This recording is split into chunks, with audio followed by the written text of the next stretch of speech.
First మూవీతోనే ఏదో మాయ చేసి తెలుగు ప్రేక్షకుల మనసులు కొల్లగొట్టింది.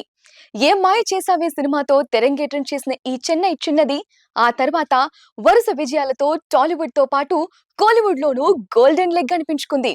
సమంత నటిస్తే హిట్ అనే టాక్ కూడా ఓ దశలో వినిపించింది. అఫ్ కోర్స్ ఆమె పేరు చెప్పగానే భయపడిపోయే ఫ్లాపులు ఉన్నాయనుకోండి.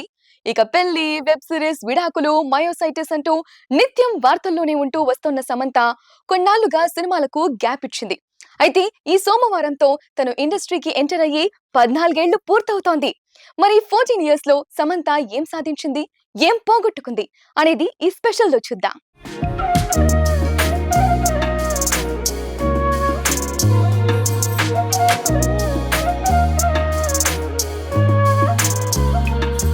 సమంత పేరు చెప్పగానే తెలియకుండానే తన క్యూట్ ఎక్స్ప్రెషన్స్ గుర్తొస్తాయి. ఏ పాత్ర చేసినా బలమైన ఇంపాక్ట్ చూపించడం తన టాలెంట్స్ లో ప్రధానంగా కనిపించే లక్ష్యం. తనకు డబ్బింగ్ చెప్పేది చిన్మయినే అయినా ఆ వాయిస్ సమంతకు సెట్ అయినంత సహజంగా మరెవరికీ సెట్ కాలేదు అనేది నిజం. ఏం మాయ చేసావేతో బ్లాక్ బస్టర్ అందుకుని ఫస్ట్ మూవీలోనే లిప్ లాక్ చేసి సంచలనం సృష్టించింది. ఈ సినిమా 2010 ఫిబ్రవరి 26న విడుదలైంది. మొదటి రోజే సూపర్ హిట్ టాక్ తెచ్చుకుంది.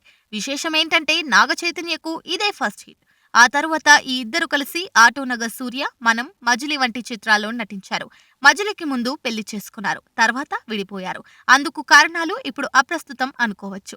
ఇక కెరీర్ పరంగా చూస్తే సమంత ఖాతాల్లో బృందావనం, దూకుడు, ఈగ, ఎటో వెళ్లిపోయింది మనసు, అత్తారింటికి దారేది, మనం, కత్తి, son of Satyamurthy, Theri, marshal, ఆ జనతా గ్యారేజ్, రంగస్థలం, మజిలీ, ఓ బేబీ వంటి ever green memorial black busters ఉన్నాయి. ఈ అన్ని సినిమాల్లో హీరోయిన్ గా తన పాత్రలు బలంగానే ఉన్నాయి. అవన్నీ ఓ ఎత్తైతే పుష్ప 1లో చేసిన ఐటమ్ సాంగ్ మరో ఎత్తు అనిపించేలా టాలీవుడ్ తో పాటు మొత్తం కంట్రీనే మెస్మరైజ్ చేసింది. ఈ పాటకు ముందే తనకు విడాకులు అయి ఉండటం, ఆ పాటలో అంతకు ముందెప్పుడూ లేనంతగా స్క్రీన్ షో చేయడం చర్చనీయాంశంగా మారింది. విడాకుల విషయంలో తన వరకు తాను బాధితురాలిగానే అనుకుంటుంది సమంత. అందుకు ఆమె స్నేహితులు, సన్నిహితుల అండ కూడా ఉండటంతో ఆ బాధ నుంచి త్వరగానే బయటపడింది. ఆ తర్వాత యశోద, శాకుంతలంతో పాటు విజయ్ దేవరకొండతో ఖుషీ చిత్రాలు చేసింది.